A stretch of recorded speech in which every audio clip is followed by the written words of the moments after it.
उससे बड़ी खबर आ रही है। फायरमैन भर्ती 2021 मामले में एसओजी का बड़ा एक्शन। असिस्टेंट फायर अधिकारी सोबिया सैयद को गिरफ्तार कर लिया है एसओजी ने। फर्जी दस्तावेज और अंकों के मामले में गिरफ्तारी की है। शाम तक एसओजी पूरे मामले का खुलासा कर देगी। ये बड़ी खबर टीवी स्क्रीन पर। जयपुर से बड़ी खबर, फायरमैन भर्ती 2021 मामला, एसओजी का एक्शन। आशुतोष मेरे सहयोगी ऑनलाइन पर जुड़ गए हैं। बड़ा एक्शन एसओजी का, किस तरह से एक्शन लिया गया? सोबिया सैयद, इसका इतिहास बताइए आशुतोष। देखिए, फायरमैन भर्ती 2021 में निकली थी और इसमें बड़े स्तर पे जो धांधली थी वो सामने निकल के आई थी। तो फायरमैन के करीब करीब 600 पद निकले थे और 29 असिस्टेंट फायर ऑफिसर पदों पे ये भर्ती निकली गई थी, जिसमें से करीब 74 पद जो भूतपूर्व सैनिक थे उनके लिए आरक्षित रखे गए थे।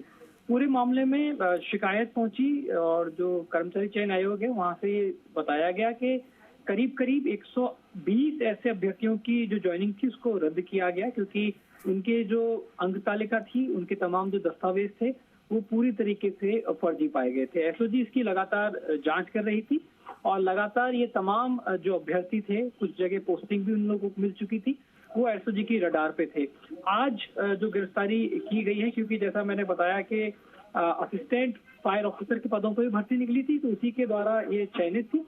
अब इस पूरे मामले में सामने आया है कि इनकी तरफ से जो दस्तावेज प्रस्तुत किए गए थे उसमें बड़ा गड़बड़ झाला था, और दूसरी बड़ी बात जो अंक तालिका थी उसमें भी बड़े स्तर पे जो गड़बड़ झाला है वो सामने निकल के आया। फिलहाल इस पूरे मामले में, क्योंकि अब से कुछ देर पहले ही गिरफ्तारी हुई है, लगातार पूछताछ कर रही है। देर शाम तक पूरे मामले को लेके एसओजी बड़ा खुलासा कर सकती है कि क्या अकेले असिस्टेंट फायर ऑफिसर की इनकी ही भूमिका संदिग्ध थी या के साथ में पूरा की पूरा कोई एक रैकेट था जो इसके अंदर काम कर रहा था। मतलब कहा जा सकता है आशुतोष की अभी की सोबिया सैयद के तार या सोबिया सैयद के इस गिरोह की बात कर लेता हूं मैं सीधा, कि उनके साथ के कुछ और लोग अभी हो सकते हैं जिन तक एसओजी अभी और पहुंच सकती है आशुतोष। देखिए, बिल्कुल इसमें बड़े स्तर पे मिलीभगत हुई। फायरमैन के जो फर्जी डिप्लोमा थे वो तैयार किए गए। बाद में जो कर्मचारी चयन आयोग के जो अधिकारी हैं आलोक राज, उन्होंने अभ्यर्थियों की नियुक्ति पर रोक लगाई थी और पूरी जो जानकारी थी इस पूरी संबंधित केस को एसओजी को सुपुर्द किया गया था।